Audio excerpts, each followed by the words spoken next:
Thank you. I'm Gwyneth Packard, and I'm a senior engineer at the Oceanographic, and I work on software for autonomous underwater vehicles. I got my undergraduate degree in physics, and I got a master's in physical oceanography from the MIT Woods Hole Joint Program. And I have been at the Oceanographic on and off since 1991.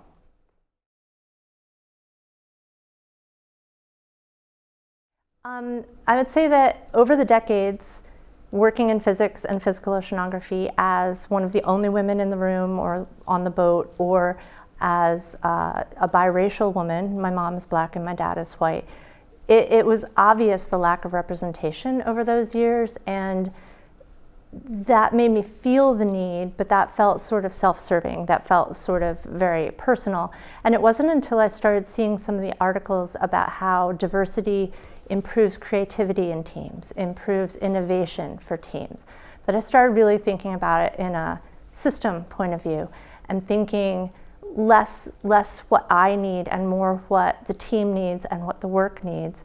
And so it became very obvious, thinking that way, that if this is so good for the work and the bottom line, why aren't we doing it? And really looking at those false narratives about whose voice matters, who can have a good idea, who's considered worth listening to.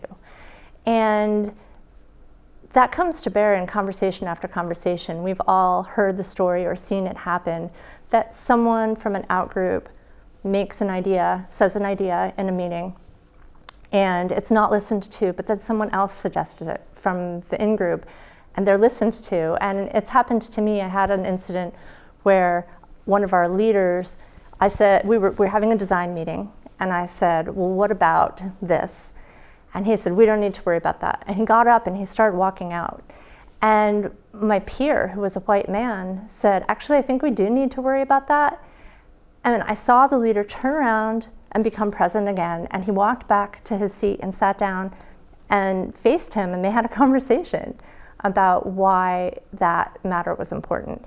And those kinds of conversations and that kind of damage are just going to continue to happen unless we really intentionally design spaces where every voice is heard and people's ideas are respected.